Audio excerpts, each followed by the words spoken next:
आज हम बात करेंगे क्या होता है एसआईपी और क्यों पैसा लगाना चाहिए, कैसे मिलता है एफडी से कई गुना ज़्यादा मुनाफा। तो आइए शुरू करते हैं। म्यूचुअल फंड में निवेश करने के लिए सिस्टमैटिक इन्वेस्टमेंट प्लान को सबसे बेस्ट तरीका माना जाता है। एसआईपी के जरिए कम से कम बचत में भी भविष्य के लिए मोटी रकम बनाई जा सकती है, लेकिन इसके बारे में कुछ ज़रूरी बातों को भी जानना चाहिए। जैसे हम सबके मन में जब निवेश करने की बात आती है तो हमारे पास कई सवाल होते हैं। मसलन कब निवेश शुरू करें, कहाँ निवेश करें, कितने निवेश करें और हम जो पैसा निवेश कर रहे हैं वो कहीं डूब तो नहीं जाएगा। अक्सर इन सब बातों के जवाब ढूंढते ढूंढते निवेश शुरू कर देते हैं। कई लोग ऐसी स्थिति में कहते हैं कि बिना किसी झंझट के सिस्टमैटिक इन्वेस्टमेंट प्लान में निवेश कर लीजिए। अगर आपने भी एसआईपी के बारे में सुना है तो आपको इसकी पूरी जानकारी रखनी चाहिए। एसआईपी को बेहतर तरीके से समझने के बाद आपके सारे सवालों के जवाब मिल जाएंगे और वित्तीय रूप से एक मजबूत भविष्य की ओर कदम भी बढ़ा सकेंगे। तो आइए जानते हैं सिस्टमैटिक इन्वेस्टमेंट प्लान के बारे में। आइए पहले हम बात करते हैं क्या होता है सिस्टमैटिक प्लान। हमने अक्सर लोगों को यह कहते हुए सुना है कि बूंद बूंद से सागर बनता है। एसआईपी भी इसी सिद्धांत पर काम करता है। यह एक ऐसा निवेश विकल्प है जिसमें एक निश्चित समय के लिए नियमित रूप से न्यूनतम 500 रुपये का भी निवेश कर सकते हैं। आप यह भी तक कर सकते हैं कि कितने अंतराल पर इसमें निवेश करेंगे। यह साप्ताहिक, मासिक, तिमाही या सालाना आधार पर हो सकता है। इस प्रकार समय के बाद आप एक बड़ी रकम जुटा सकते हैं। आइए उदाहरण से समझते हैं कि मान लीजिए आप लोन लेना चाहते हैं। आप घर या कार खरीदने के लिए लोन ले रहे हैं और इसके लिए आवेदन किया है। सामान्यतः इस तरह के खर्च के लिए हम बचत नहीं कर पाते, लेकिन जब हम लोन ले लेते हैं तो एक नियमित समय पर इसका रीपेमेंट करते रहते हैं। लोन के लिए ईएमआई की रकम बहुत कम होती है, लेकिन लोन के लिए हमें मूल्य रकम के अलावा ब्याज का भी भुगतान करना होता है। इससे आप समझ सकते हैं कि एसआईपी और लोन में केवल यह अंतर है कि लोन लेने पर आपको ब्याज की रकम चुकानी होती है, जबकि एसआईपी में निवेश पर आप भविष्य के लिए एक बड़ी रकम तैयार कर सकते हैं। आइए अब हम बात करते हैं कि कैसे काम करता है एसआईपी।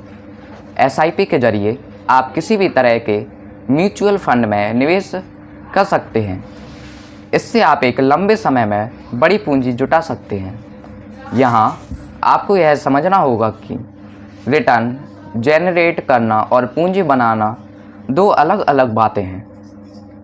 फिक्स डिपॉजिट में निवेश करने से आप केवल रिटर्न जनरेट कर पाएंगे, लेकिन अगर आप पूंजी बनानी है तो इसके लिए एसआईपी म्यूचुअल फंड में निवेश करना होगा। एसआईपी की रकम हर महीने आपके बैंक अकाउंट से ऑटोमेटिक रूप से कट जाती है। मान लीजिए कि आपने किसी एसआईपी में निवेश किया है और हर महीने आपके बैंक अकाउंट से 5 तारीख को निवेश की रकम कट जाती है। यह रकम ऑटोमेटिक रूप से उस म्यूचुअल फंड में निवेश हो जाती है जिसे आपने निवेश के लिए चुना है। एसआईपी में निवेश के जरिए कैसे बड़ी पूंजी तैयार करें, आइए अब इसके बारे में समझते हैं। जब आप किसी म्यूचुअल फंड में निवेश करते हैं तो आपको कुछ यूनिट्स अलॉट की जाती हैं। उदाहरण से समझते हैं कि किसी एक म्यूचुअल फंड का एनएवी वर्तमान में 20 रुपये है। अगर आपने इस म्यूचुअल फंड में 1000 रुपये का निवेश किया है तो आपको 50 यूनिट्स अलॉट कर दिए जाएंगे। जैसे जैसे म्यूचुअल फंड की एनएवी बढ़ती रहेगी वैसे वैसे आपके निवेश की राशि भी बढ़ती रहेगी। ऐसे में अगर इस म्यूचुअल फंड में NAV 30 रुपये हो जाता है तो आपको 50 यूनिट्स की कीमत बढ़कर 1500 रुपये हो जाएगी। ठीक इसी तरीके से एक लंबे समय में आप SIP के जरिए बड़ी पूंजी तैयार कर सकते हैं। अब एक निवेश के तौर पर आपके मन में सवाल होगा कि आपको SIP में निवेश क्यों करना चाहिए। तो आइए इस सवाल का भी जवाब जान लेते हैं। फ़ायदा नंबर 1, आप जब भी निवेश करते हैं तो आपका खर्च औसत में होता है। आप जानते हैं कि बाज़ार में उतार चढ़ाव का दौर लगातार देखने को मिलता है। ऐसे में अगर आप SIP में निवेश करते हैं और मार्केट में गिरावट का दौर है, तब आपको ज़्यादा यूनिट अलॉट होंगे। जैसे मार्केट में तेज़ी आएगी, आपको अलॉट होने वाली यूनिट्स की संख्या कम हो जाएगी। इस प्रकार आपका खर्च औसत में बना रहेगा। अब जब बाज़ार में तेज़ी आएगी तो आपको अपने औसत खर्च पर अच्छा रिटर्न प्राप्त करने का मौका होगा।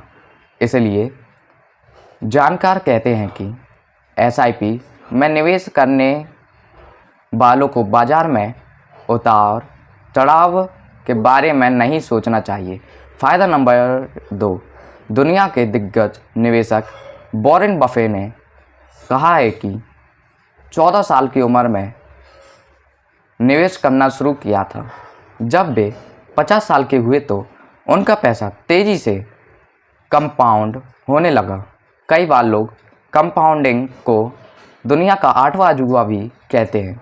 कंपाउंडिंग के तहत आपको केवल पहले के मिले रिटर्न पर भी रिटर्न मिलता है। उदाहरण के समझते हैं। मान लीजिए कि आपने किसी म्यूचुअल फंड में 1 लाख रुपए का निवेश किया है। आपको इस रकम पर 1 साल में 15% रिटर्न मिलता है। इस प्रकार आपके पास 1 साल में 1,15,000 रुपये आ गए। अब कंपाउंडिंग की वजह से आपको अगले साल 1,15,000 रुपये पर रिटर्न मिलेगा। फ़ायदा नंबर 3, अनुशासन के मामले में भी SIP को अच्छा इन्वेस्टमेंट विकल्प माना जाता है। पर्सनल फाइनेंस मैनेजर्स का कहना होता है कि किसी भी व्यक्ति को अपनी कमाई से बचत के लिए एक तय हिस्सा निकालकर ही बचे हुए रकम को खर्च करना चाहिए। SIP स्कीम में निवेश के बाद आपको पता रहता है कि एक नियमित अंतराल के बाद कितना हिस्सा निवेश करना है। इस प्रकार एक आदत भी बनती है कि आप हर महीने कुछ बचत करने के बाद ही खर्च करें। आइए अब हम लास्ट में बात करते हैं कैसे अपने लिए बेस्ट SIP चुनें। आगे बढ़ने से पहले अगर आप हमारे चैनल पर नए हो तो अभी सब्सक्राइब कर लीजिए, जिससे हमारी जितनी वीडियो आए आपको उसकी नोटिफिकेशन सबसे पहले मिले।